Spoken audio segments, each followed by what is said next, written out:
Hey everyone, welcome back to another support ranked gameplay commentary. In this one, we're going to be going over Yemoja. Yemoja is fairly new to Smite 2. In fact, she just came out like about a week ago as of the making of this video. And so we're just going to be kind of exploring her new kit a little bit, talking about it, and having a really good game. Also, I want to say apologies for some of the lag at the beginning of the game in advance. They like kind of pushed through an update, and a lot of players, including myself, were getting a lot of like frame drops or a lot of lag. And it wasn't just happening to me, it was happening to like people like inbound apparently as well. That's what people in my chat told me. And so there's going to be like a little bit of lag at the beginning of this game, but it should clear up a few minutes into the game or so, and we should be good. So in any case, so this is going to be a Yemoja game. And let's just kind of start off with, what I'm going to go ahead and get. So we get Phantom Shell, and I went over this in my last game, but Sunder is like, you don't need to get Sunder anymore. And so pretty much what we're going to do is, well, we're going to add Phantom Shell with our 2. We just want to buff our allies, make them as tanky as possible via sustain. And with that, oh, okay, hold on one second. I'm going to like quit the game and try to reset from my frame drop. So let me go ahead and skip past this part. All right, and we are back. Welcome back. In any case, though, sorry, yeah, I was like kind of getting pissed off of my frame drop, so I decided to reset. It still happens a little bit more for the next couple of minutes, but then, like I said, it just ends up clearing up. I don't know. I think it's like something to do with this new Smite update that they rolled out. Sometimes when a game updates, like it'll just kind of kill your frames a little bit until they update it again. So hopefully, with the next one, it'll clear up. But in any case, so we're gonna go Phantom Shell. This is gonna add to the sustain that I'm gonna be able to give my allies late game. Just because, Yemoja 2 gives both healing and shielding, and then, of course, you have a Phantom Shell to give even more shielding, and we also have a Hecate as well. So we're going to get a lot of shielding in this game for myself and my allies, which is going to be nice. And, again, Sunder is... You don't need to go Sunder anymore just because Sunder doesn't really secure as well as it used to, right? So Sunder used to be like 1,000 true damage to a buff camp. Now it's about 500 or so. So we don't need to go Sunder anymore, which is super nice. And because of that, too, we weren't really looking for invade. So we just kind of started our purple because we don't really have Sunder. We could have definitely started their buffs. That's another way to start if you want to. In fact, like, I think a lot of people will probably start their buffs with Yemoja. But I just kind of like making sure I sort of like get my farm so I can hit level 2 as well. Even though Yemoja's like strengths are, with her 1. So like, yeah, I feel like Yemoja's like level 2 doesn't matter as much relative to her level 1. You know what I mean? Like, yes, you can obviously use your 3 to do stuff, but like you're really primarily using your 1 in this early laning phase of the game. And so like the difference between a level 1 Yemoja and a level 2 Yemoja, in my opinion, isn't really that great, right? Like it's not going to be nearly as great as like any other character in the game, right? Like a Jingwei or a Neith or whoever the hell. So in any case, though, we tried to get that buff. Unfortunately, got stolen. Neith secure kind of OP, but I feel like I could have also like played up there a little bit more and just messed with the Neith. So that's one thing I think I could have done better right there. It's just, I try to out-secure, but we're not out-securing a Neith that has all that burst with their 1-up. So maybe I could have played up there, or Jingwei and I could have, comboed if we're in comms or anything like that, which we aren't. But if we were in comms, maybe we could have comboed off that. So, but in any case, though, they get the buff camp, unfortunately, and we're going to go ahead and do these side ones. Note, these side ones only give you gold. They don't give you XP, which is really interesting, but I like it. It's a way for someone to not, like, snowball XP-wise off the farm, but you can still snowball, kind of gold-wise a little bit off of it. So it's pretty interesting. I like it. But we're going to go ahead and put 2 points into our 1. So I like doing this. Those of you that have watched my Smite 1 Yemoja guides, and Yemoja gameplay videos, the reason why I like putting 2 points into her 1 is because you're not really doing too much with her 2 in the early game. And her 2 also costs 3 Omi, which is like pretty expensive, pretty pricey to have. And so putting multiple points into your 1, you're able to spam and do a lot of damage. And with the new Yemoja, she actually gives really good buffs to her allies with her ability. So let's go ahead and talk about this a little bit. Not really too many buffs, but more like sustain. So all of Yemoja's abilities will actually heal herself and her allies if they get hit by Yemoja's abilities. For example, if I bounce a bubble onto my Jingwei, she'll actually get some healing, as well as, of course, auto-attacking my Jingwei. That's also going to give passive healing. If my Jingwei takes the hoop, my Yemoja 3, my Riptide, that'll also heal my Jingwei. And also, too, I believe, of course, if I 2 my Jingwei, she heals. I don't know if she gets extra passive healing off that, actually. I kind of forgot about that, so let's kind of keep that in mind this game, because now I'm kind of curious if she gets like extra passive healing if I 2 her. But at least for my 1 and my 3, my Jingwei or whatever ally, including myself, gets hit by those abilities, will actually receive passive healing for a little bit. The other cool thing is Yemoja's a Moonstrike 1, so Yemoja's sort of stun. which is, I believe, called Moonstrike. If I hit my Jingwei or whoever I hit with that, if they're in the center of it, they actually get an attack speed buff, and they also get an auto attack damage buff as well. So you're actually like severely buffing your teammate, especially your ADC in dual lane. So one thing you should kind of look for with Yemoja in laning phase is to see if you can hit them with your stun and the enemy at the same time. Now, this is kind of where, you know, it might get like a little bit more fancy or a little bit harder to do what to prioritize, but it's like, do you want to prioritize stunning the enemy and doing damage to them, or like buffing your teammates, you know, auto attack abilities? And of course, like there, you still want to stun the enemy, in my opinion, right? Like you want to stun and do damage to the enemy. But say you're not close enough to the enemy, or if your ally knows you're about to stun them, your ally can hop in that stun as well, and of course not get stunned by it, but instead get a buff from it. And so I think that's like one of the big things as well. Or if you're not in range to stun the enemy, but your ally's in range to hit them, you can like look to do that to your ally and get some stuff off. So here we get a really nice ult onto the Chalk. He already won, so we know he can't get out. Got a good hoop there, and of course Chalk is dead. And now we're just kind of bullying the Neath with our one. And so this actually, that ult reminds me, Yemoja's ult also got to change. So besides, you know, being able to do all the crazy stuff that it already does, aka like blocking enemies, inside, blocking LOS, line of sight, blocking auto attacks, blocking a majority of abilities, all that kind of jazz, it automatically gives Yemoja half of her missing Omi back, which is really, really, really cool. And so, so if you ult, so say for example, you have 0 Omi, you're automatically going to get 4 Omi back, in my case, because I have 8 Omi, right? So if I had 10, I would get 5 Omi back. So in my case, I would automatically get 4 Omi back, and then you still get the recharge as well as getting the Omi back. And I believe if you ult when you have more Omi, the recharge is a little bit less, but I'll put something on the top right of the screen so you guys can see. Like, so you can see the, you know, definite description. But in any case, though, yeah, you get immediate Omi back, half of your missing Omi, and you also get increased regen like you did in Smite 1. So, like, ulting with Yemoja, like, Yemoja can pretty much go into combat now with a lot more Omi, especially being more fearsome with her ult up, which is really, really cool to think about. So, Yemoja actually got a lot of really cool buffs because of that. She got, like, a lot of, like, passive buffs, I guess you could say. She's, like, now passively healing her allies outside of her auto attacks, of course. And she's also, you know, being able to buff her allies and, of course, like, buff herself by giving herself more Omi.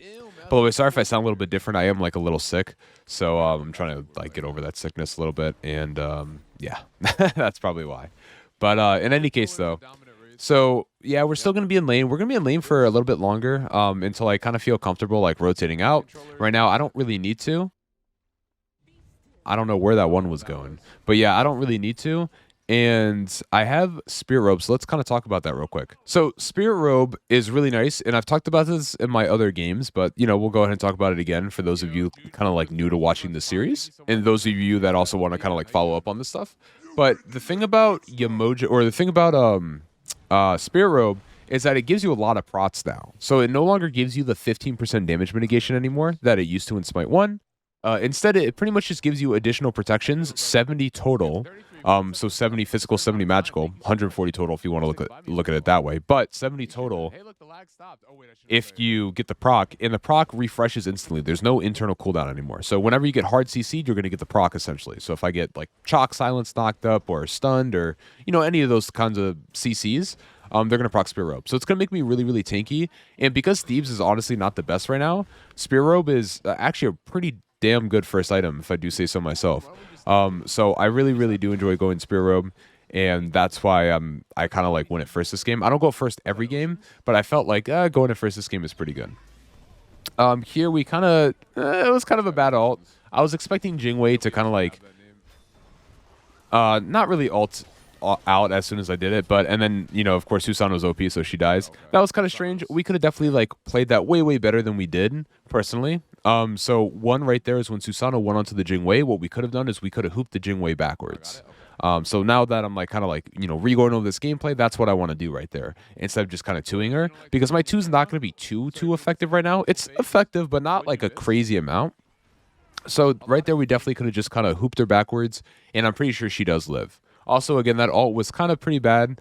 I kind of ulted as soon as as soon as she was ulting, maybe a tad bit afterwards, but it didn't really register that she was ulting to me. So Overall, we could have played that situation way better. I think Jingwei could have also played a little bit better too, but you know, it is what it is. Elementary school, you know, nothing too crazy.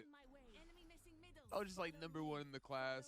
So now we're going to go over to mid lane, and in mid lane, we obviously just got that gold hook, and we want to kind of go over to this fight. So there's a lot of fighting happening in mid lane. That's why I kind of want to go over here, and we're going to try to look for hoops onto Susano, kind of block off some certain areas. And we kind of did. We didn't directly get him with a hoop, but like we kind of pushed him back. Really good stun right there onto the Baron and to the Chalk, and that actually sets us up to kill pretty much everybody here, which is super nice.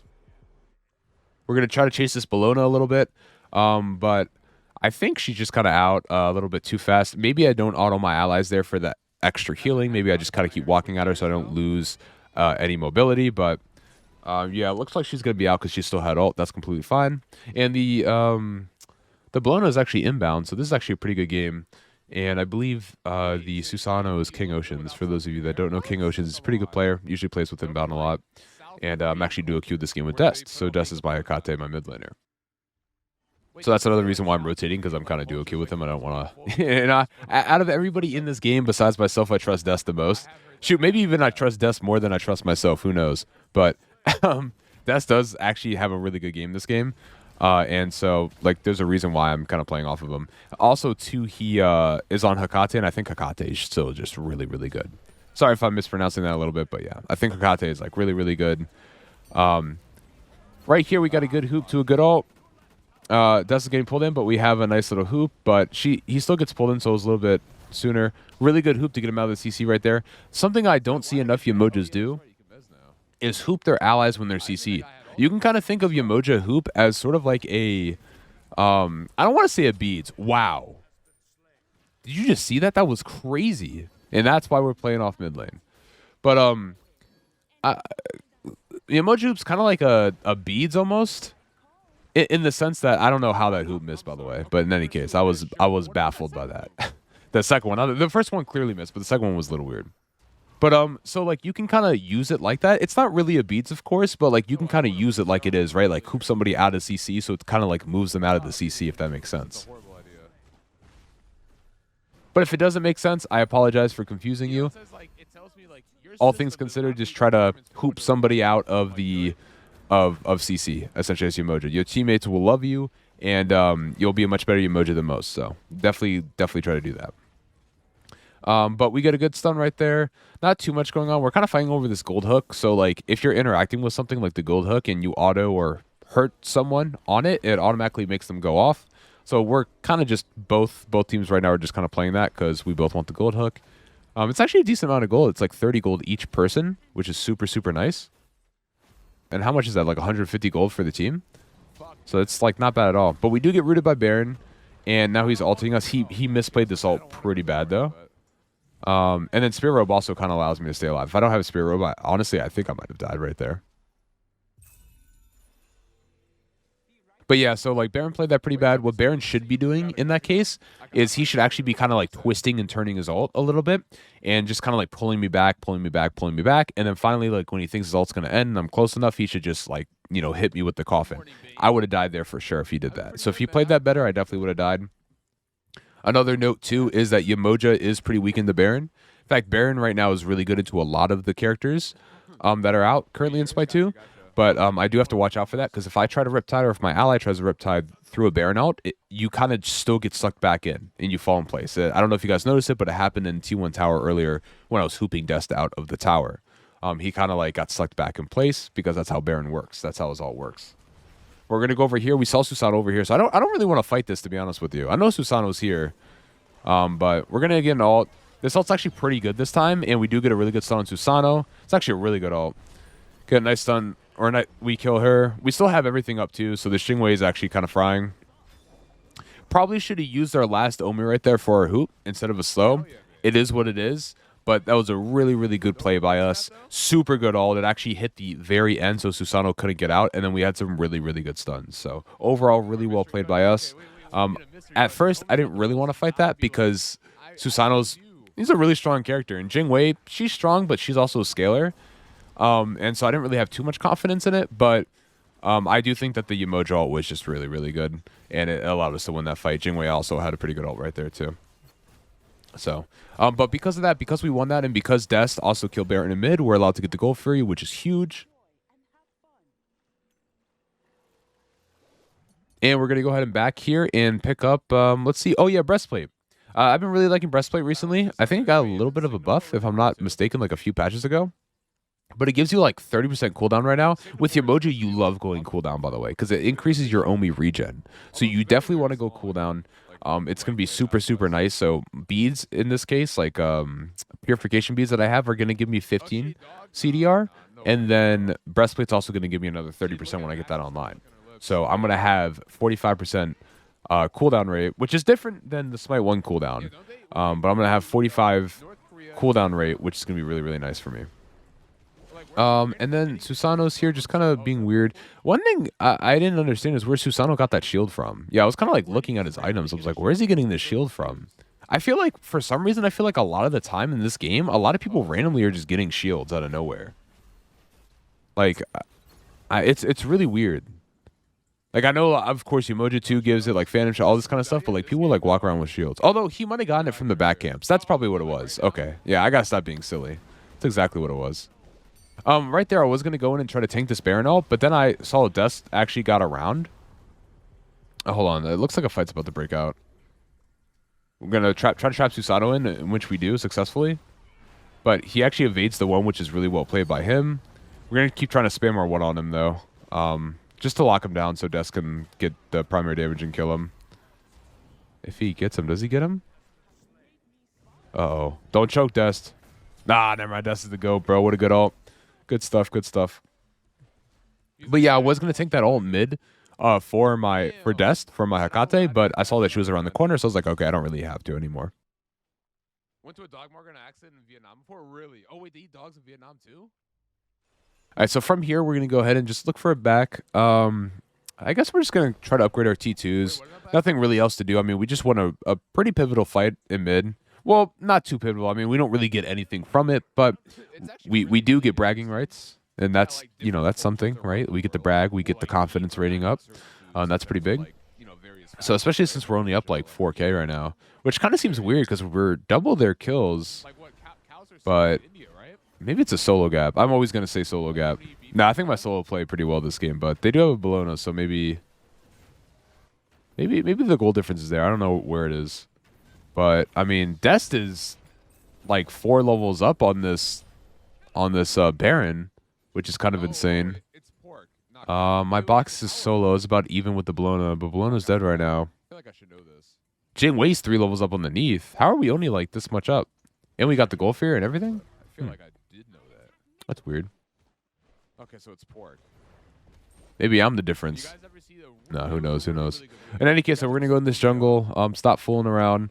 And we do want to try to kill this Queen Naga at some point.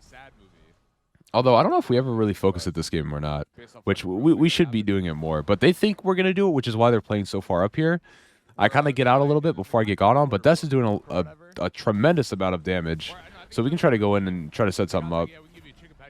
Although, it looks like I'm playing a little too passive here. I really think I could have played up here a little bit more. And looked for something. Look for an engage with the hoop. Look for an ult. I mean, I have everything up. I even have the beads up, too. And we're really strong. Like, we're still up. I know I was kind of complaining about our gold lead, but we're still at 5K gold, which is a good amount. So we definitely could have looked for something there. That's a little bit on me. I should be looking for more of an engagement there instead of just kind of playing so far back. So that was a bit of a mistake. Dest actually gets a pretty good ult here. Chalk has beads. I don't know why their Chalk support has beads, but he does. I mean, dude, this guy's playing Chalk support with beads. Like, we better win this game. You know what I mean? Like, you guys are in a game when you're just like a really good support character and they just don't have a good support character and you're just like, I better win this game. I feel like that all the time. All right, I don't know what I'm doing here. Well, we're trying to hoop as the we should be ulting this guy. Okay, so that's another misplay from us. Right there, we just ult the Baron, right? Like, I think that one was kind of as clear as day. Maybe it wasn't as clear for me in the moment. I think I thought about that after the play. I'm like, wait, why did I just ult him? I was just so focused on trying to like hoop us out of the Baron ult a little bit, like when it closes. But yeah, I should be ulting there, and I have beats too, so I just hard misplayed that. It is what it is. You know, nobody got hurt, but we definitely could have killed the Baron. He is level 13 though, so I don't know how much Dest gets value from killing him. But In any case, so we're just kind of sitting in mid, just, you know, like keeping the pressure up. Our Jingwei did die. Susanoo's dead though. I do kind of want to do this, like I said, this objective, but we don't really have the damage to do it yet. At least not like without Jingwei is what I mean. So we're just gonna go ahead and do this T1 instead. I'm gonna get this bad boy down.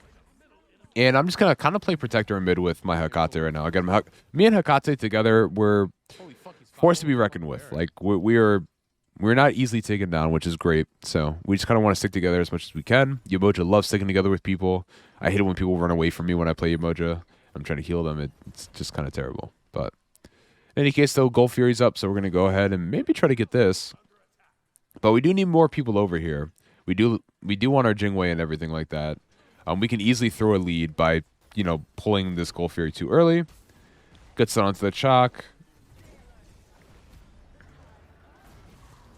Maybe a decent Hekate ult, but no, not good enough. But we do get a really good beads and a really good ult onto the Baron. So we just completely shut down that Baron's game, forced him inside into our team because of the ult, and then got a beads to just kind of negate the coffin CC, which was fantastic. So really, really well played by us. And then we can go ahead and pick up this gold. But they are fighting us, so it looks like we can try to... Damn, they really stepped in like that, huh? Gonna try to heal up as much as we can. Oh my god, do we get out of this? Dude, holy... Do we get out? Oh, it's so much!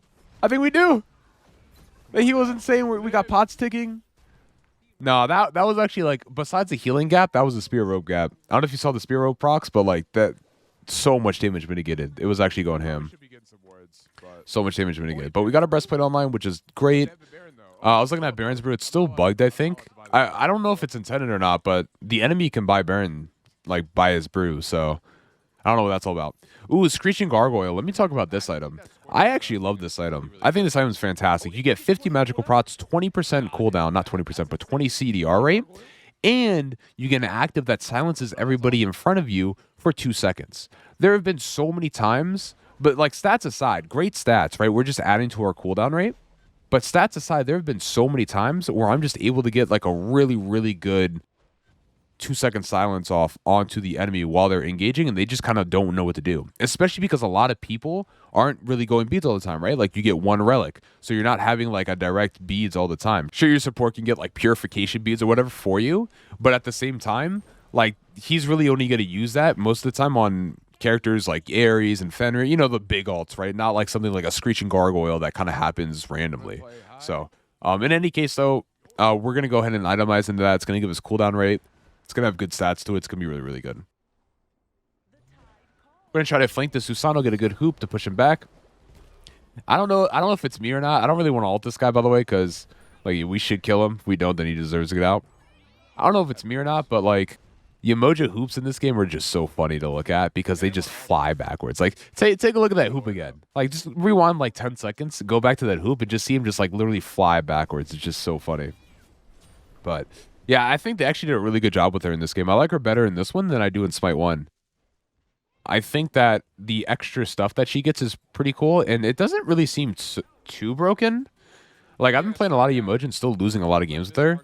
Maybe her healing doesn't, like, feel as good as it used to, but yeah, her stuff doesn't feel too broken. And on top of that, her ult is, like, instant now. So, like, she actually gets to... Oh, I'm just messing with this Jingwei here. But she actually gets to, like, you know how people, like, sort of rode over the waves a little bit in Smite 1 half the time? That doesn't happen in this game. You kind of get it instantly, so it's super nice. We're going to hoop Dest out of this so we can kind of get him out of any sticky situation. But looks like the situation wasn't sticky enough because they don't go on us, which is fantastic. And we're just going to kind of go ahead and clear these oracles. We have a lot of map pressure. I mean, now we're up like 10k, which is great. We should be looking to do Fire Giant here very soon because Dest is level 20. I'm level 17. I'm getting my like little support starter spike, whatever, you know, whatever that is, right? Just getting more health on the shield and more stats. But we're going to get Heroism, and then we're going to go ahead and, you know, go into Screeching Gargoyle a little bit more. So that's pretty good. On this, because losing's not my vocabulary. We're actually 3-0 for the day. We're 2-0, some shit like. Looks like our Jingwei is fighting, though, a little bit. Oh, she got a kill. That's huge. Bobby's E-Boy is down. And we're going to go ahead and look at this Baron. I didn't realize he could, like, not go through that, so I just did that. That all actually did a lot of damage to him. I'm trying to solo this guy, seeing if I can. I don't know if I can actually solo him though, but we'll see. Okay, now I definitely can after he got that heal off, but we're kind of just chasing him down. This is not really that good of a support play by me. There's a lot of stuff happening to my carries if you can look out on the map right now. Bologna actually just killed Dest, and all we're doing is like just chasing down a Baron, so he's probably mad at me, but it is what it is. I say that with like a big smile on my face right now. Yeah, there we should always just kind of be trying to play with our carries. So that, like, officially that was a bad play. Unofficially, that was the more fun play. So, you know, you gotta, sometimes you just kind of have to dance with the devil a little bit. I don't know what that means, but it's gonna have to mess around. But I am just kind of like showing, I guess, my chat that I'm healing myself with my 1. So like that's, you can see the numbers popping up, the little 4s, which is really, really cool. And they also added a cool little final auto attack animation to her in this game, which is cool. But yeah, even when you take the hoop, look at that, like I'm healing myself. I think that's really, really awesome.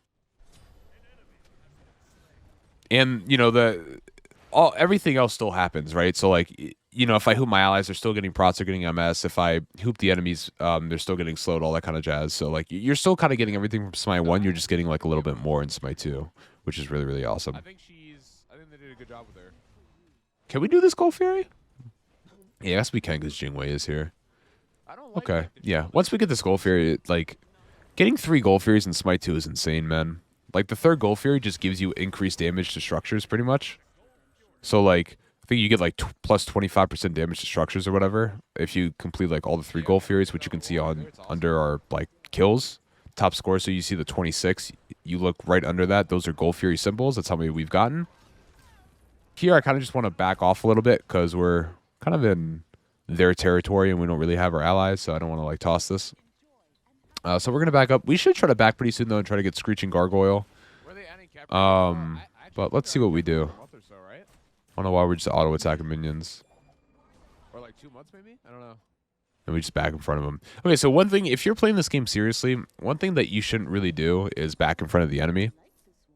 In a game like this, it is what it is, but if you back in front of the enemy, they know where you are, and then they can try to make decisions. It's like, oh, Yemoja's not here. We can try to go to Fire Giant. Now, of course, it's going to be really hard to do that, considering that we're up so much gold, and like there's teleports and all that kind of stuff. But just like a good, like, if you're trying to get better at the game, that's kind of one thing to really look out for and think about. Is like, hey, I don't want to back where they can see me. That's why, like, oftentimes you'll see like pros try to like turn a corner, then start back and all that kind of stuff if they're playing like serious, because they don't want the enemy to know that they just backed, right? So it's just kind of like an information game. I think here my Jingwei wanted to do Fire Giant. So I'm like, all right, let's just hop on Fire Giant and see what happens. I didn't really want to do it yet, though. And I think she ends up backing off. Yeah, she does. And so I back off, too. And just kind of looking for Bobby. I'm hooping over to him. Typically, I wouldn't want to go on him. But I was like, all right, like maybe we can actually like kill him here. But he is very tanky. But we're going to go ahead and get a good stun there off a good ult. And right now, I want to try to focus on keeping this Jingwei alive. So we're going to shell her. We're going to try to 2 her a little bit. And she just needs to keep auto-attacking like she's doing. She's doing a great job. Just keep auto-attacking. But she ends up getting killed by the bludgeon. I don't really feel like I'm healing too much right now. I'm not really sure what's going on, but it doesn't really feel like I'm healing an awful amount. Maybe it's because of all the anti-heal that they have. That would make sense. But we end up, unfortunately, missing that one. But we do get Susano, and Des does end up killing Bobby. So we do kill everybody. That's great. Neath is going to split push. Bacchus, does he actually get the chalk here? Oh, yeah, he should definitely get him here. And flop time, baby. Let's go. Neath, unfortunately, gets the Phoenix. We don't really get anything off of that. So overall, I think that's a loss for us. But let's go ahead and skip through this death and go ahead and go to the next part. And we're back. The power of editing, baby. We get to skip through deaths. We get to skip through deaths. Nobody wants to see a death. Or the gray screen. Unfortunately for me, I'm in the gray screen quite a bit. But not this game. Not this game. This game, we only have 1 death. We actually have a really clean stat line right now. Like, I would be happy ending the game with this stat line. 4, 1, and 10. It is a good stat line. But we're going to try to position here around Fire Giant. Just make sure that they don't, like, try to steal a cheeky FG or do it. There's no reason for us to be in right jungle right now, right? Like, pretty much we just want to stay around here because Fire Giant is the next play. And we're just kind of like goofing around. I don't really know what we're doing. I think I was complaining that shields look too small and health bars in this game. And so I was just kind of like, I think they do. Like, is it me or does it feel like shields in this game? Like the health bars, I guess, just don't look as I don't know. Like they just don't look as good as like health bars in Smite 1. I know it's like a weird complaint, but like they just don't seem as like pronounced. You know, it's weird. Like half the time, I don't know if I'm like putting an effective shield on somebody or not. But in Smite 1, I can easily tell like I guess how effective the shield's gonna be. But in any case, so they're gonna go on Jingwei. Unfortunately, she ends up dying. I kind of wish that she would ult out immediately in some of these fights. I think that was more so on her, but it was on us because we didn't really know where they were. We're going to back off, though, a little bit. Fun fact as well, Riptide is actually proccing my Spirit Robe, just like Ymir's thing does. So see how I'm getting Spirit Robe procs off taking my Riptide? So just by taking my Riptide, not only am I getting protections off the Riptide or from the Riptide, but I'm also getting protections from Spirit Robe. So like that's kind of crazy actually to think about. That's something I just thought about. So let's go. We unfortunately leave that guy alone. If I were him, I'd be kind of mad at us. We should just stay on this below. And I kind of wanted to help out my other ally. But we do hoop Susano back in. We Screeching Gargoyle. There we go. Cancel his pull. That was actually I think pretty big too. We're gonna get a really good beads off the Bacchus, allow him to get out, and we almost have enough for a hoop. Yeah, we're gonna hoop this guy back in. And it looks like Des is actually gonna be able to kill him too. Perfect. So. We actually have some really, really good plays here that's sort of like saving that fight overall. So super, super nice plays. But yeah, you just have to. I think that Jingwei just needs to ult out earlier in a lot of these cases, and it'll be a lot better.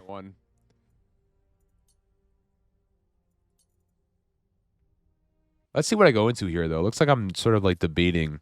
Yeah, I think Pharaoh's Curse looked pretty good. I mean, dude, you're getting 40 of each prop, which is kind of insane. And like the active that you get from it, like slowing people, slowing attack speed and all that kind of stuff seems pretty epic. So we're going to go ahead and, you know, try to go into that as our last item. But right now what we should be doing, I mean, we're kind of just like doing this little shield camp, but what we should be doing is going over to FG right now, for sure. Looks like Peppers was able to kill the Neat, though. So congrats to him. Mordred's going to go ahead and defend Fire Waves, which is perfect. Des, I think, is a little bit too far up by himself, too. But we should all be trying to, in my opinion, to converge onto this FG right now. Neath is dead for a long time. Baron just spawned. So we should be trying to get to this, but let's see what we end up doing. Like, I feel cold. This shit does not feel like 73. Well, it looks like we're not doing anything. I was expecting like some like people to rotate over to mid or like, you know, it looks like we're just, oh, wait, hold on. Looks like they caught somebody in right, or Susano caught him. I'm just looking at the map right now. That's all I'm doing. I'm also kind of defending these left waves from Bologna. I think this is kind of the stage in like the rank game where you're like, oh, what's my team doing, man? Let's just do the objective, you know. I got 73, whatever the house is. Hopefully Jingwei can get him though. Looks like she's trying to catch up to him. But at least we were able to defend the fire waves. That's good. And I just want to make sure that this doesn't get split pushed. One thing is those big minions in the back actually do a lot of damage to towers. These like Warhorn minions could actually like take your tower if it's a little bit weakened, I think. So these things are actually really effective at like killing towers and phoenixes. It is a really good idea to clear these out. He's just a fan, bro. If there was all chat, I would call him a fan right now. Unfortunately, there's not like much we can do right now. Since people are dying and there's still just a big fight going on, right? That I'm just like, what's going on, right? Like, how is this fight just spawning? Bologna and I are still in left, just kind of messing around with each other, but yeah, I don't know. Kind of just doing our own thing a little bit. Everybody's doing their own thing. But once Jingwei spawns, maybe we could do some. I see Neath right there. Actually, I didn't really see her on the map. I wasn't really paying attention to it, but now I do. Got a nice little ult. We have to try to live.